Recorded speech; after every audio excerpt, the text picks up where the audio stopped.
So here we have the Ford Focus 1.6 titanium navigation automatic on a 15 plate. And we start off by showing you around the outside of the car, and then we'll hop in and run through some controls on the inside. But from the outside you can see it's a 5-door car with alloy wheels. Let's start off inside the boot and then we'll work around the rest of the car from there. As we approach the back of the car, you'll see we've got reversing sensors, plenty of boot space as well, along with that 60/40 split folding rear seat. Okay, so we're just going to work our way back round to the front of the car now, and then I'll hop in and run through some controls on the inside. But now that we've done a full circle of the car, you can see that it's in lovely condition the whole way round. Just briefly before we climb in, I think it's well worth seeing the interior from this exterior point of view. As you can see, the seats are in great condition. There's plenty to run through on the dashboard, so let's hop in and we'll do that now. Okay, so now that we're inside the car, we're going to start off with the dials. On the left-hand side, we have the rev counter, and on the right-hand side, the speedometer. In the middle, we've got the fuel gauge and coolant temperature gauge, and then above that, within the trip computer, you can see the total miles on this car are 14,609. To the right-hand side of that, it will show you what gear the car is currently in. And then above that, at the moment, we've got a digital readout for the speedometer being shown. You can change the information that's displayed there by pushing buttons on the left-hand side of the steering wheel for various different bits of fuel economy information, all the way back round to the beginning again. So those buttons I was pressing a moment ago are just here. Beneath that, we've got cruise control and speed limiter. And over on the right-hand side, we've got stereo controls as well as voice activation for the phone. So hit that button in the middle, ask it to dial anyone in your contacts list, and it'll do that for you without you having to take your phone out of your bag or pocket.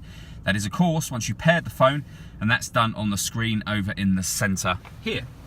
So if you hit pair phone, search for sync on your device and select sync once it is found. And then follow the instructions. It's very, very easy to do. Beyond that, we can go back a page, all the way back, or you can hit the main menu just there. Beyond that, there's a few ways to listen to music in this car, one of which is to do with your phone. So if we start from that second screen, you can see there that we've got Bluetooth audio. So once you pair up a phone, you can not only make and receive phone calls, but stream music wirelessly as well. We have an SD card memory slot and an auxiliary in socket, as well as USB, CD player, and then 3 different types of radio, DAB, FM, and AM. Again, if we push that home button just there, satellite navigation is accessed through the top section there, and there's a video showing how that works on our Facebook page and on our website. And then beneath that, we've got the dual zone climate control. The adjustments I'm making are actually being made down below this section, and I'll show you that in a moment, but it will show you up here every adjustment that you make digitally, as well as down below. We then have the CD player, and then the dual zone climate control that I was just adjusting a moment ago. So you can adjust the temperature on the driver's side, passenger side, fan speed up and down from here. You can then either press this button to turn the air conditioning on, or you can hit auto, and the car will maintain those temperatures for you by taking control of the fan speed itself, which you can hear it doing now. To override that, simply readjust the fan speed accordingly. We then also have a heated front screen and heated rear screen on this car, and the buttons in the middle will determine where within the car you'd like the air conditioning to be distributed. Under that, we have a USB input, a 12-volt charging socket, then the fully automatic gearbox. On the side of the gearbox, you have these buttons that will enable you to turn up and down a gear, or change up and down a gear, I should say, in a kind of a manual mode if you wish to.